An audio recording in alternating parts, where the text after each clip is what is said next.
Hello बच्चों, this is last video on big M method. Fifth video है। मैंने इससे पहले आपको ऑलमोस्ट सारे केसेस करा दिए। अब ये क्वेश्चन मैं लेकर आई हूँ जिसमें सारे उसका समराइज हो जाएंगे सारे केसेस। ठीक है बच्चों, मिक्स्ड कंस्ट्रेंट्स का केस होगा। ग्रेटर के भी कंस्ट्रेंट होंगे, लेस के भी हो जाएंगे और इक्वालिटी के भी होंगे, और अनरिस्ट्रिक्टेड वेरिएबल का केस जो हमने अभी तक हैंडल नहीं किया वो भी आ जाएगा इसी क्वेश्चन में। तो all cases cover in one single question. ऐसे क्वेश्चन पेपर में इंपॉर्टेंट भी बहुत होते हैं क्योंकि एक ही क्वेश्चन में सारा इंटायर कॉन्सेप्ट आ जाता है। ठीक है, तो you can consider this question as the entire concept, one short video on big M method, right. तो चलिए स्टार्ट करते हैं बच्चों, बिग एम मेथड। क्लियर। तो हमारा बिग एम मेथड में ये क्वेश्चन दिया हुआ है, मैंने लिख दिया वेरी इंपॉर्टेंट क्वेश्चन। आप इस क्वेश्चन को अगर कर लेते हैं तो आप बिग एम का हर क्वेश्चन कर सकते हैं, राइट। तो देखिए मेरे पास क्या है question, solve the following LPP by big M method, right. तो मेरा ऑब्जेक्टिव फंक्शन दिया हुआ है, ये रहा आपका ऑब्जेक्टिव फंक्शन। तो सबसे पहले इसको लिख दिया मैंने, ये मेरा ऑब्जेक्टिव फंक्शन है। और ये तीनों जहाँ पे लेस का ग्रेट साइन है, इक्वालिटी का है और इधर लेस है, ये मेरे क्या है, सारे कंस्ट्रेंट्स हैं। और ये जो होती है ये होती है नॉन नेगेटिविटी रिस्ट्रिक्शन। ठीक है ना। अब देखो इस क्वेश्चन में कितना चेंज है। हम सबसे पहले क्या काम करते हैं, सबसे पहले हम देखते हैं कि हमारी राइट साइड जो है हर कंस्ट्रेंट की वो पॉजिटिव है कि नहीं है। तो आप देखो यहाँ दिख रही है आपको थर्ड वाले कंस्ट्रेंट में जहां मेरी पेंसिल है, राइट साइड क्या है हमारी, नेगेटिव है। तो सबसे पहले तो इसी को ठीक करना पड़ेगा। तो मैंने लिख दिया RHS जो है मेरी थर्ड कंस्ट्रेंट की वो नेगेटिव है। तो पहले इसको ठीक करने के लिए, पॉजिटिव बनाने के लिए क्या करेंगे, -1 से दोनों साइड पे मल्टीप्लाई कर दो जो गिवन थर्ड इक्वेशन है। तो देखो मेरा क्या आ जाएगा, इधर देखिए मेरा बन जाएगा -x1 का x1 हो जाएगा क्योंकि माइनस साइन से मल्टीप्लाई कर रही हूँ। ये +3 का -3 हो जाएगा। x4 जो मेरा माइनस है ये प्लस हो जाएगा। और ये लेस देन का साइन ग्रेटर देन में कन्वर्ट हो जाएगा। आपको पता है कि जब भी आप किसी इक्वेशन को नेगेटिव नंबर से मल्टीप्लाई करते हो तो लेस का साइन ग्रेटर में कन्वर्ट हो जाता है और ग्रेटर का साइन लेस में कन्वर्ट हो जाता है। ठीक है। और -2 है, -2 का 2 हो जाएगा। तो मेरी इक्वेशन क्या बन जानी चाहिए, x1 -3x3 plus x4 greater than equal to 2। देखो मैंने यही लिख दिया, x1 -3x3 plus x4 greater than equal to 2। तो मेरी अब थर्ड इक्वेशन इससे रिप्लेस हो जाएगी क्वेश्चन के अंदर। ठीक है। मैंने RHS होल्ड करा दी, पहले ही RHS को पॉजिटिव कर दिया। ठीक है।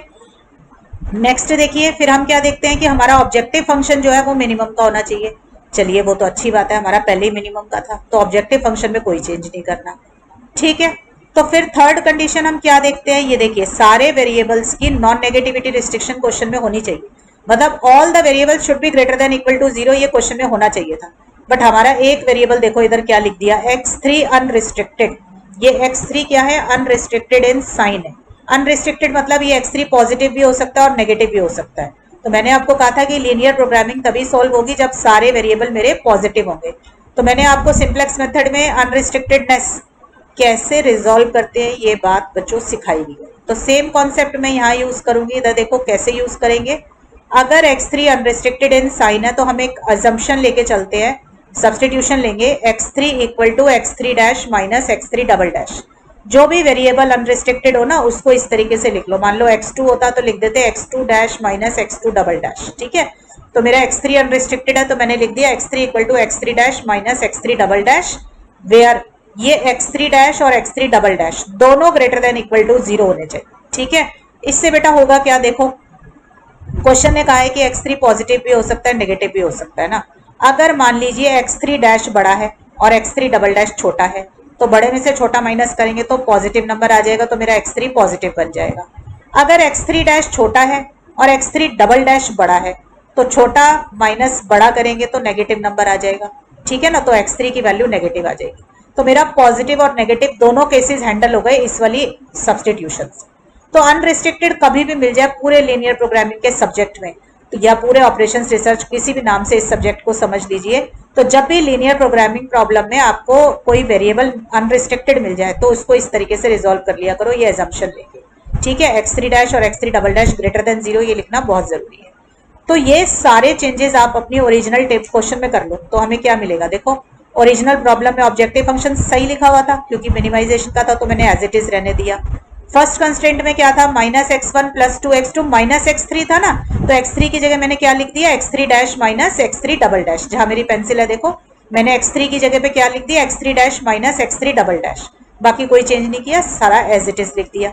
और देखो ऐसे ही मैंने सेकंड कंस्ट्रेंट के अंदर जहां x3 था वहां लिख दिया x3 dash minus x3 double dash. ठीक है, अब ये थर्ड कंस्ट्रेंट जो था मेरा, मैंने इसको ठीक कर लिया था ना ऊपर माइनस साइन से मल्टीप्लाई करा के, तो ग्रेटर का कंस्ट्रेंट आ गया था मेरा, तो मैंने इसमें भी x3 dash minus x3 double dash कर दिया। राइट, अब देखो पूरे क्वेश्चन में से मैंने x3 को गायब कर दिया, x1 x2 और x4 तो क्वेश्चन में गिवन थे, ग्रेटर देन 0 है, x3 डैश और x3 डबल डैश मैंने खुद डाले थे जो कि ग्रेटर देन 0 है, तो अब मेरी नॉन नेगेटिविटी रिस्ट्रिक्शन इस प्रॉब्लम में सेटिस्फाई हो गई। देखो ये लास्ट वाली लाइन, ये नॉन नेगेटिविटी रिस्ट्रिक्शन बन गई, x1 x2 x3 dash x3 double dash और x4 greater than equal to 0। ठीक है बेटा, तो मेरा क्वेश्चन अब जिस फॉर्म में मुझे चाहिए था मुझे मिल गया। अब देखो इसमें आप ध्यान दें, ये जो कंस्ट्रेंट्स हैं इसमें एक कंस्ट्रेंट लेस का आ गया, एक इक्वालिटी और एक आ गया ग्रेटर का कंस्ट्रेंट। हमने लेस पर और ग्रेटर पे तो काम करना सीख लिया है, हमने इक्वालिटी कंस्ट्रेंट पे काम करना नहीं सीखा अभी तक, अब ये भी सीखेंगे। ठीक है, तो ये भी एक नई बात आ गई क्वेश्चन में। देखो कितनी नई चीजें कराई है मैंने आपको इस क्वेश्चन में।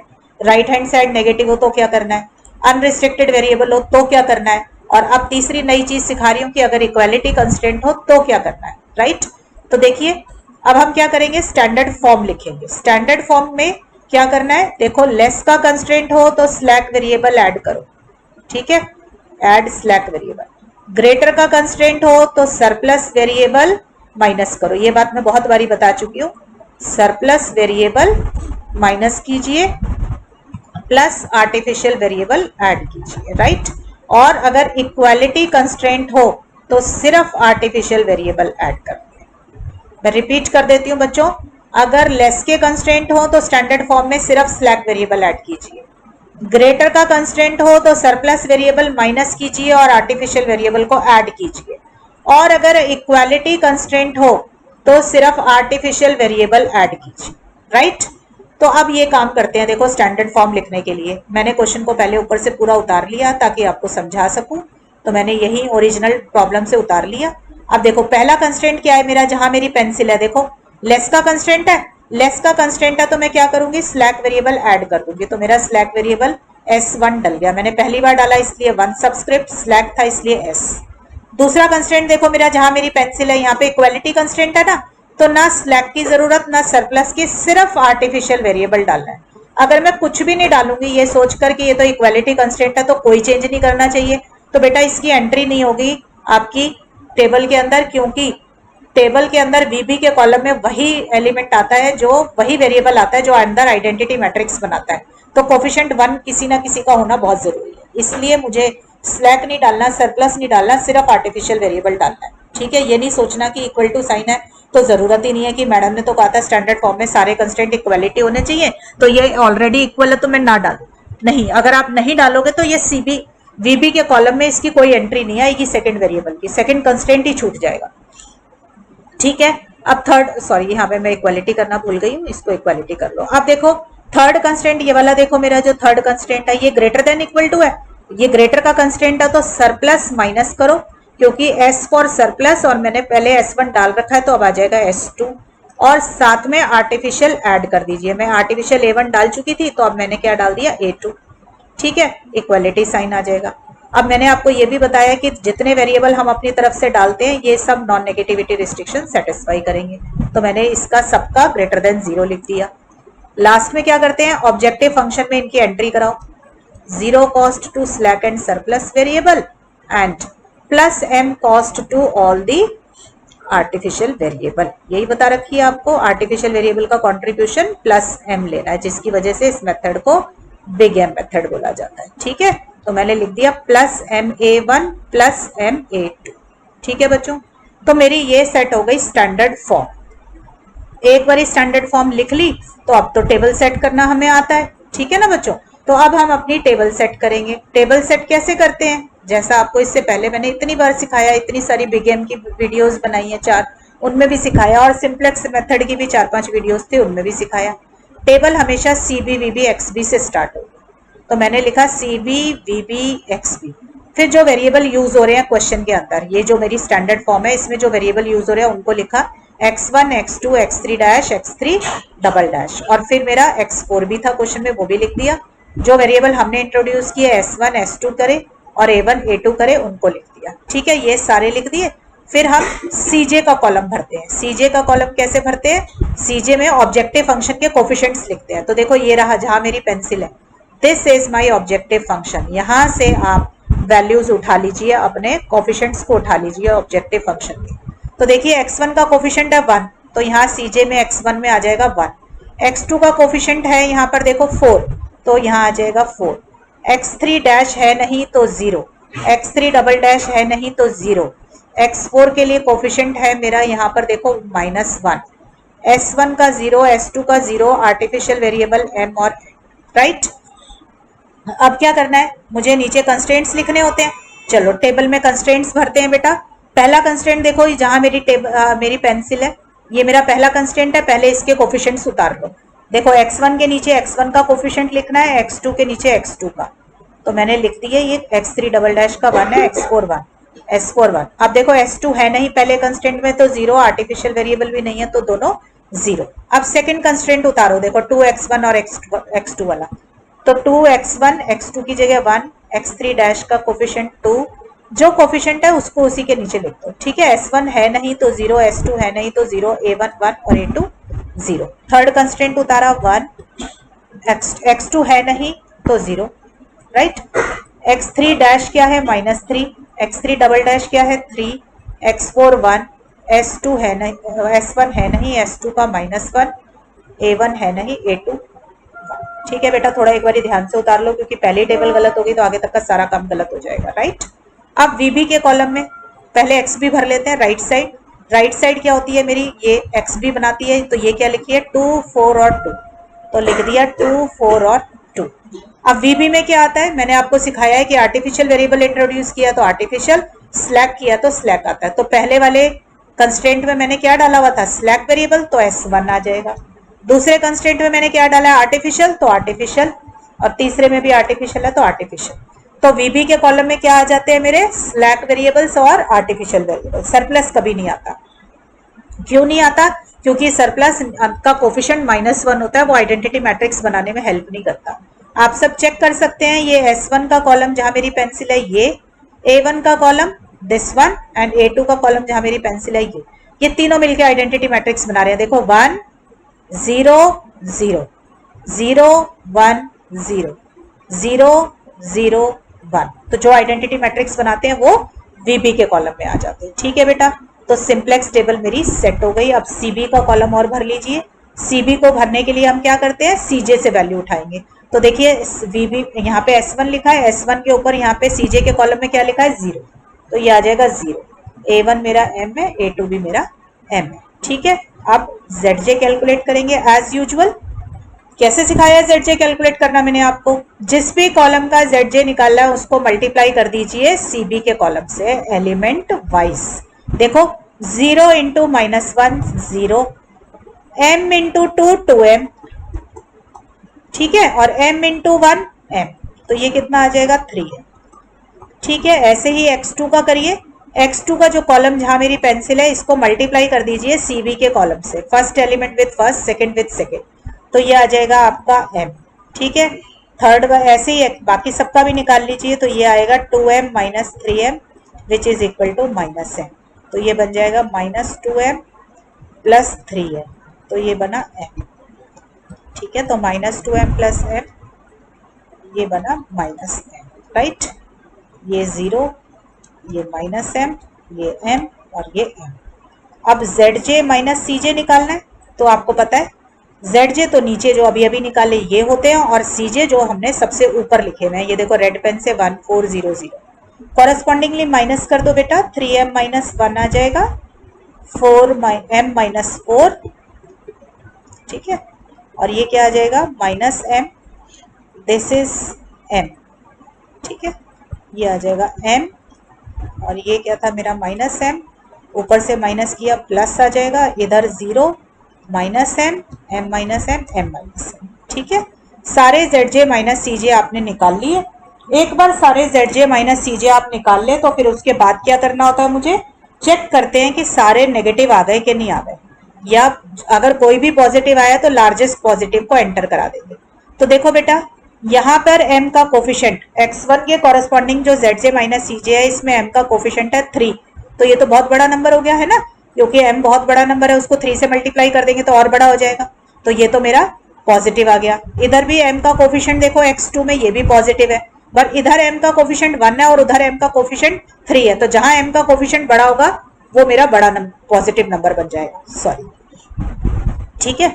अब देखिए इधर ये वाला m माइनस m है, ये m मेरा पॉजिटिव है, तो मेरे 3 पॉजिटिव नंबर आ गए zj माइनस cj में, एक ये 3m माइनस 1, इधर m माइनस 4 और ये x3 डैश के नीचे m। तो जो लार्जेस्ट पॉजिटिव होगा वो एंटर करेगा बेसिस के अंदर।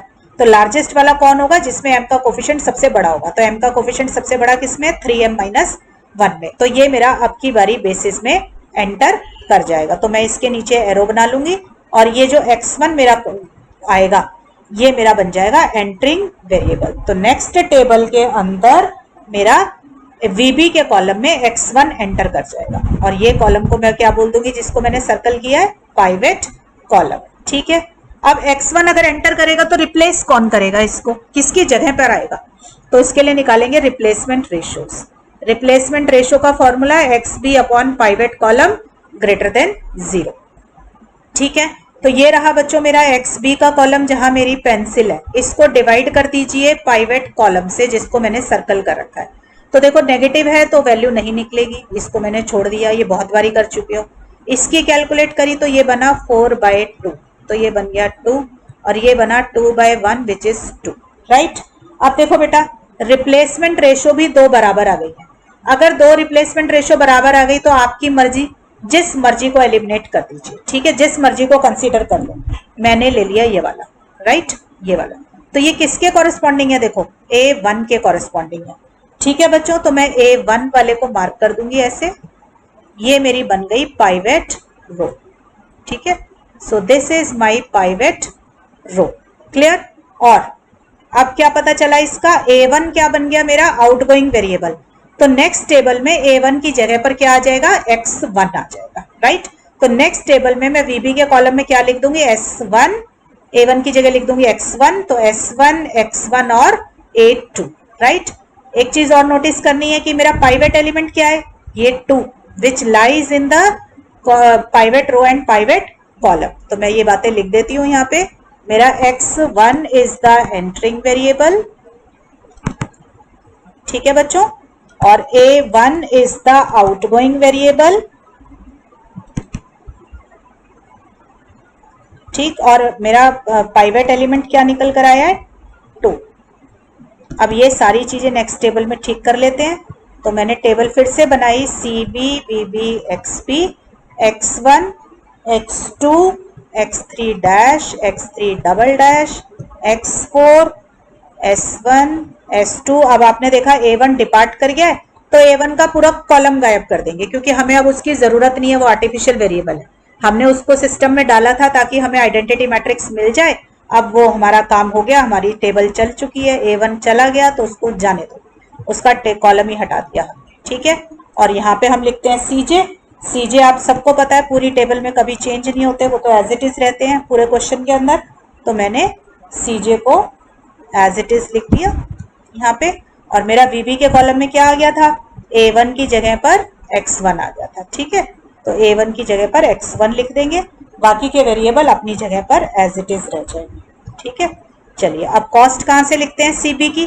CB की कॉस्ट कहाँ से लिखते हैं? इनके टॉप पे से। देखो S1 के ऊपर क्या लिखा है? 0, तो 0 आ जाएगा। X1 के ऊपर 4 और A2 के ऊपर M, तो यहाँ पे लिख देते हैं इन वैल्यू को 0, X1 के ऊपर ये और A2 के ऊपर M, राइट, ये लिखा। अब अंदर की एंट्रीज फिल करने के लिए सबसे पहला काम, make the pivot element equal to 1। जो मेरा पाइवेट एलिमेंट आया था वो मेरे को 1 बनाना है। तो 1 कैसे बनेगा? देखो पाइवेट एलिमेंट कहां पर है मेरा, ये देखो बच्चों पाइवेट एलिमेंट कहां पर है? ये 2 है ना मेरा पाइवेट एलिमेंट। इसको 1 बनाने के लिए क्या करूंगी? 2 से डिवाइड करूंगी तभी 1 बनेगा। तो मेरी ये जो पूरी रो, नई रो जो आई हुई है ये वाली, ठीक है, इस पूरी रो को मैं 2 से डिवाइड कर दूंगी, ठीक है। तो न्यू R2 क्या हो जाएगी मेरी? Old R2 divided by 2। यही काम करते हैं। तो मेरे को क्या करना है? यहाँ पे तो 1 बनाना है और इसके ऊपर यहाँ पर 0 बनाना है और यहाँ पर 0 बनाना है, क्योंकि ये आइडेंटिटी मैट्रिक्स बनाना चाहिए नेक्स्ट टेबल में। तो हम 3 ऑपरेशन लगाएंगे। पहली operation pivot row divided by 2, तो मैंने इसको नीचे कर देती हूँ, मैं यहाँ पे लिख देती हूँ new R2 equal to 1/2 of old R2। ठीक है बेटा, तो मैं डिवाइड करके ही लिख रही हूँ आपका, आप सबको ये काम करना आ चुका है। ठीक है,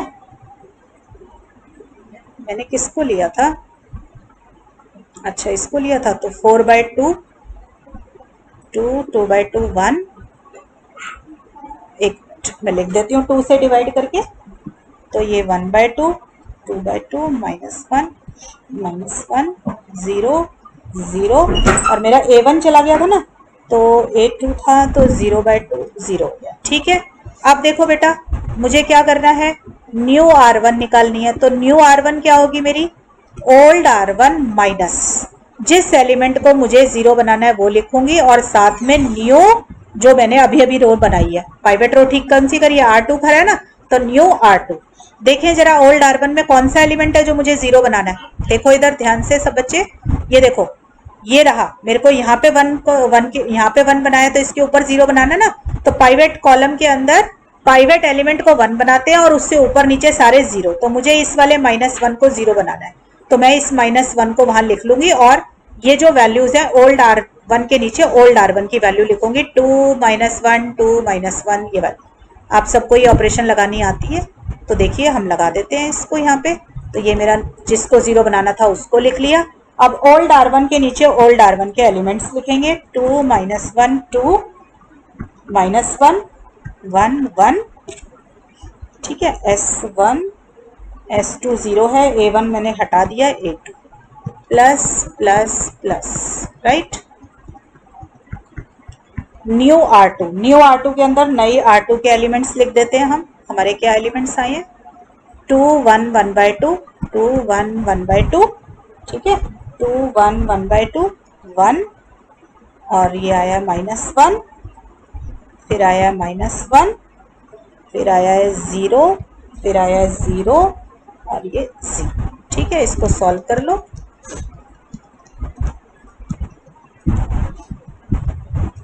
बच्चों कैलकुलेशन देख लेना, कई बार कराने में कैलकुलेशन गलत हो जाती है, तो आपको मेथड अगर समझ आया तो you can always right down the calculation easily. ठीक है, मैं थोड़ा सा देख भी लेती हूँ, तो मेरा आ गया 4 0 5/2, 3 बार 0 है, फिर 1 0 0, ठीक है, तो 3 बार 0, फिर 1 0 0। ठीक है, अब मुझे R3 निकालनी है, नीचे वाली रो न्यू R3 निकालना है, तो न्यू R3 निकालने के लिए फिर से ऑपरेशन लगाइए। देखिए new R3 equal to old R3 minus जिस एलिमेंट को 0 बनाना है वो लिखेंगे, और हेल्प किसकी लेंगे, जो रो आपने पहले ठीक करी थी। सबसे पहले क्या ठीक करा था, R2, देखो इसमें भी R2 की हेल्प लिया, नीचे भी R2 की लेंगे, क्यों, क्योंकि मैंने सबसे पहले R2 को ठीक किया था, तो वही रहेगा।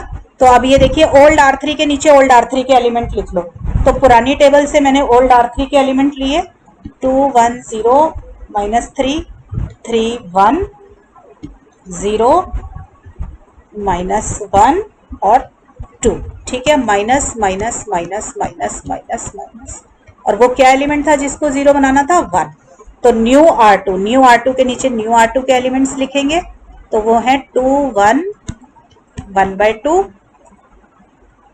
1 -1 -1 0 0 0 0 0 0।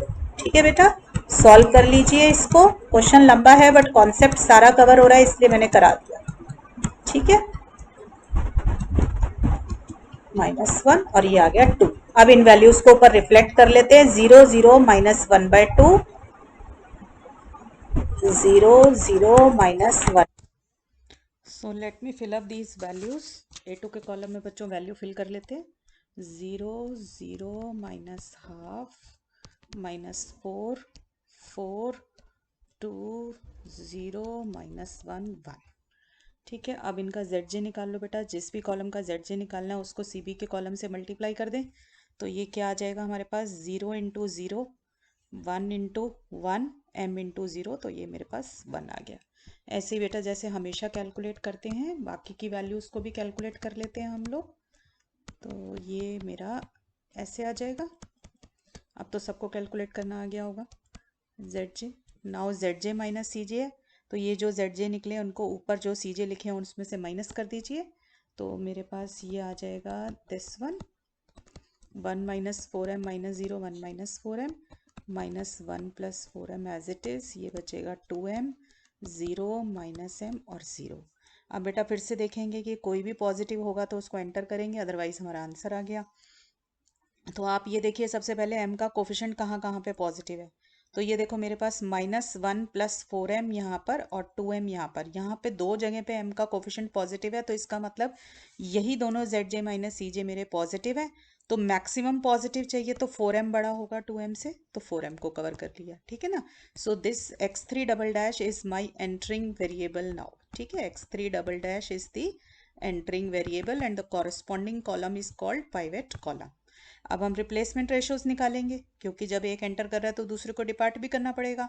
तो रिप्लेसमेंट रेशियोज निकालने के लिए वही है आपका XB का column divided by pivot column. तो 4/0 तो लेंगे नहीं, क्योंकि हमें पाइवेट कॉलम की वो एंट्रीज लेनी है जो पॉजिटिव हो, स्ट्रिक्टली पॉजिटिव हो। तो फर्स्ट रिप्लेसमेंट रेशियो भी नहीं निकली, सेकेंड भी नहीं निकली क्योंकि -1 था, थर्ड निकाली तो 0/4 0 आ गया। तो एक ही रेशियो निकली है हमारे पास, तो बच्चों यही मेरी पाइवेट रो आ जाएगी, ठीक है। सो A2 विल डिपार्ट, क्योंकि A2 के कॉरस्पॉन्डिंग रो जो है मेरी चली गई है, रिप्लेसमेंट रेशियो मिनिमम थी। So A2 will depart and what is the pivot element, this 4 is the pivot element. तो अब मेरी नेक्स्ट ऑपरेशन में क्या लगना चाहिए, सबसे पहले नेक्स्ट टेबल के अंदर इस 4 को मुझे 1 बनाना पड़ेगा। कैसे बनाएंगे, थर्ड रो को 4 से डिवाइड करके। तो बच्चों पहले टेबल बना लेते हैं। नेक्स्ट आपको पता है नेक्स्ट टेबल जब भी बनेगी मेरी CB VB XB से बनेगी। तो मैंने ये टेबल बना ली। आपको पता है CJ कभी चेंज नहीं होता, तो मैंने ऑलरेडी CJs लिख दी हैं। अब VB के कॉलम में जो चेंजेस आ रहे हैं वो लिख लीजिए। तो मेरा S1 X1 और क्या आ जाएगा यहाँ पर, मेरा X3 डबल डैश एंटर कर गया था ना, एक बार चेक कर लें X3 डबल डैश किया था या क्या किया है हमारा, देख लेते हैं। X3 डबल डैश ने एंटर किया है, और बेटा देखो ये जो A2 वाला कॉलम है इसमें से A2 चला गया, X3 डबल डैश आ गया। और इस पाइवेट एलिमेंट को 1 बनाने के लिए मुझे ये जो रो है मेरी A2 वाली, इसको 4 से डिवाइड करना है। तो मेरा आ जाएगा 0 0 -1/8, यहाँ पे 4 से डिवाइड करूंगी तो -1 1 और 2/4 0 -1/4, और A2 को हम गायब कर देंगे, क्योंकि once the artificial variable departs it is remove from the table. तो जो चेंजेस आ रहे हैं मैं उसको नीचे रिफ्लेक्ट कर दूं बेटा, यहाँ पे कॉस्ट भी लिख लेते हैं X3 X1 और इसकी 0, ठीक है। तो ये पाइवेट एलिमेंट को 1 बना दिया हमने डिवाइड करके, ठीक है। तो ये आ गया मेरे पास। अब बेटा क्या करना है, पाइवेट एलिमेंट से ऊपर की एंट्री इसको 0 बनाना है मुझे। तो हम देखें हमारी ऊपर पाइवेट है, कॉलम से ऊपर वाली एंट्री क्या है, ये देखो ये रहा मेरा पाइवेट एलिमेंट 4। अब इससे ऊपर है मेरे पास -1, इसको 0 बनाना है। और इससे ऊपर जहाँ मेरी पेंसिल है बेटा देखो यहाँ 0 बनाना है, विच इज़ ऑलरेडी 0। तो फर्स्ट रो तो यूं की यूं कॉपी हो जाएगी हमारी, क्योंकि ऑलरेडी 0 ही था हमारे पास। और नीचे वाली रो को हमें 0 बनाना है जिसमें ये -1 है। So we have to change our R2 only, right. तो let us write down the formula for R2। तो जिसमें भी चेंज लाना है बेटा पहले उसका न्यू लिखते हैं, फिर एरो लगा के उसी का ओल्ड, फिर माइनस जिस एलिमेंट को 0 बनाना है, मुझे किसको 0 बनाना है, -1 को। और हेल्प किसकी लेते हैं, जिसको हमने अभी अभी ठीक किया है सबसे पहले, पाइवेट रो को। तो बेटा ओल्ड R2 के नीचे ओल्ड R2 के एलिमेंट्स लिख लो, 2 1 1/2 1 -1 -1 0 0। अब ये माइनस माइनस प्लस हो गया। न्यू R3 के नीचे बेटा न्यू R3 के एलिमेंट्स मैंने लिख दिए, ये देखो दिस वन। अब इसको सॉल्व कर लीजिए, तो ये आ जाएगा बच्चों मेरे पास, ठीक है, -1/2 0 -1/4। Let us fill these values in R2। ये देखो मेरे पास R2 में वैल्यूज आ गई 2 1 3/8 0 0 -1/2 0 -1/4। आपने देखा था कि R1 में कोई चेंज की ज़रूरत नहीं थी, क्योंकि ऑलरेडी मेरा पाइवेट कॉलम में वहाँ पर 0 ही था, तो मैंने इसलिए उसको एज इट इज़ कॉपी कर दिया, राइट। फिर से बेटा ZJ निकाल लीजिए। ZJ निकालने के लिए जिस भी कॉलम का ZJ निकालना है उसको CB कॉलम से मल्टीप्लाई किया हमने एज यूजुअल, ये लो, ठीक है। अब ZJ माइनस CJ चाहिए बेटा, तो CJ हमारे ऊपर लिखे हुए माइनस कर दीजिए। तो ये हमारा आ रहा है दिस वन, 0 0 -1/2 माइनस माइनस +1, तो ये बना मेरा हाफ 0 माइनस 1/4। फिर से हाफ एंटर हो गया बेटा, तो मेरा ये वाला कॉलम एंटर करके x4 is the entering variable and the corresponding column is the pivot column. अब रिप्लेसमेंट रेशियोज बेटा निकालोगे तो आप देख रहे हो कि x4 के कॉलम में पहले 0 है, फिर नेगेटिव है। 0 और नेगेटिव कंसीडर नहीं होंगे, सिर्फ कौन कंसीडर होगा, हमारा नीचे 1/2, क्योंकि ये पॉजिटिव है। तो xb के कॉलम से जब इसको डिवाइड करेंगे तो 0 डिवाइडेड बाय 1/2 विच इज 0। तो ये हमारी a की रिप्लेसमेंट रेशियोज आके रह गई है। ठीक है, तो मेरा x3 डबल डैश जो होगा वो नेक्स्ट टेबल में चला जाएगा। क्लियर? तो मेरी टेबल क्या बनेगी बेटा, CB VB XB X1 X2 X3 dash X3 double dash X4 S1 S2। Right? देख लेना बेटा कोई कैलकुलेशन मिस्टेक ना हुई हो, कॉन्सेप्ट आपको अच्छे से आना चाहिए। ये मेरा CJ हो गया। नेक्स्ट टेबल में बेटा S1 अपनी जगह रहा, X1 अपनी जगह रहा, X3 डबल डैश की जगह पर कौन आ गया, X4 आ गया। ठीक है, तो इसकी वैल्यूज डाल देते हैं। ये लीजिए, अब सबसे पहले पाइवेट एलिमेंट को 1 बनाएंगे। तो मेरा पाइवेट एलिमेंट क्या है बेटा, देखो यहाँ पर ये 1/2 मेरा पाइवेट एलिमेंट है। इसको 1 बनाना है, इसका मतलब इसको 2 से मल्टीप्लाई करूंगी तभी 1 बनेगा। तो हम क्या करेंगे, new R3 is equal to 2 times old R3। ठीक है, तो इसको करने पर जो मेरे चेंजेस आ रहे हैं मैं लिख देती हूँ यहाँ पर, 2 से मल्टीप्लाई कर दिया मैंने। ठीक है, तो ये मेरा ये आ जाएगा 2 1 0 माइनस 1/2। अब नेक्स्ट क्या करना है, R1 और R2 को चेंज करना है। तो लेट मी सी R1 मेरा कितना है। तो देखो बेटा R1 के अंदर यहाँ पर पाइवेट कॉलम के अंदर 0 ही है, तो ये तो सेम ही रह जाएगा, कोई चेंज करने की जरूरत नहीं है। इस माइनस 1/2 को मुझे 0 बनाना है, तो इसके लिए मैं क्या फॉर्मूला बनाऊंगी, मुझे चेंज किस में लाना है, R2 में। तो new R2 equal to old R2, और जिस एलिमेंट को माइनस करना है, जिस 0 बनाना है, माइनस माइनस 1/2 न्यू R3। तो मैं लिख देती हूँ formula, new R2 equal to old R2 minus जिस एलिमेंट को 0 बनाना है वो -1/2 है, न्यू R3। R3 क्यों लिया है, क्योंकि सबसे पहले हमने R3 को ही ठीक किया था। ठीक है बच्चों, R2 के नीचे R2 के एलिमेंट्स लिख लो, 0 0 माइनस हाफ 0 माइनस 1/4। ठीक है, plus this 1/2 1/2 plus 1/2 plus 1/2 plus 1/2 plus 1/2। New R3 के नीचे न्यू R3 के एलिमेंट्स आ जाएंगे बच्चों। ठीक है, तो 0 0 minus 1/4 minus 2 2 1 0 minus 1/2। So this all comes out to be 2 1 1/4 minus 1 1 0 0 minus half. ठीक है, let me change these values here. तो R2 में आ जाएंगे बेटा 2 1 1/4 माइनस 1 1 0 0 माइनस हाफ। और R1 चेंज करने की मुझे ज़रूरत नहीं थी, तो मैंने उसको एज इट इज़ कॉपी कर दिया। ठीक है बच्चों, यहाँ तक 4 0 5/2 3 बारी 0 आ रहा है, 1 0। राइट, अब फिर से बेटा ZJ निकाल लो। तो ZJ आ जाएगा मेरा 1 1/2।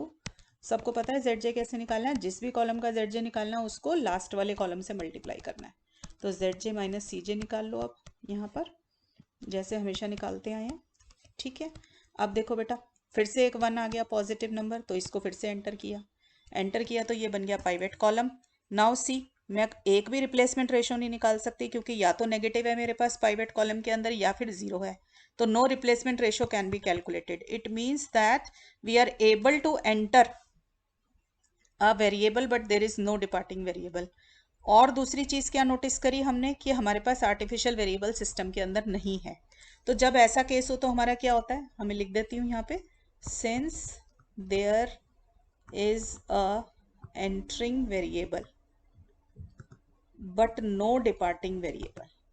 ठीक है, but no departing variable and artificial variable is not in the system. क्योंकि अगर आर्टिफिशियल सिस्टम के अंदर है तब तो फिर ये इनफिजिबल ही बनेगा। And artificial variable is not in the basis, basis मतलब VB के कॉलम में नहीं है। मैं लिख देती हूँ इन VB कॉलम। ठीक है, VB के कॉलम में नहीं है, this implies the problem is unbounded. तो मेरा ये क्वेश्चन किस चीज का बन गया, अनबाउंडेड प्रॉब्लम का बन गया। ठीक है बच्चों, तो इस तरीके से बेटा मैंने क्वेश्चन लिया जिसके अंदर अनबाउंडेडनेस भी आ गई, हर तरीके के कंस्ट्रेंट्स भी आ गए, अनरिस्ट्रिक्टेडनेस भी आ गई, तो all concept covered in one single question, इसलिए मैंने ये करा दिया आपको यहाँ पे। तो इस तरीके के क्वेश्चंस बेटा प्रैक्टिस करते रहो, एग्जाम में जनरली ऐसे क्वेश्चंस दिए जाते हैं जिसके अंदर सारा कॉन्सेप्ट कवर हो रहा होता है। ठीक है बच्चों, तो आप जिस भी बुक से प्रैक्टिस करते हो उससे प्रैक्टिस कर लीजिए, कोई प्रॉब्लम हो तो मुझे मेल कीजिए। टिल देन बच्चों पढ़ाई करते रहें, ऑल द बेस्ट।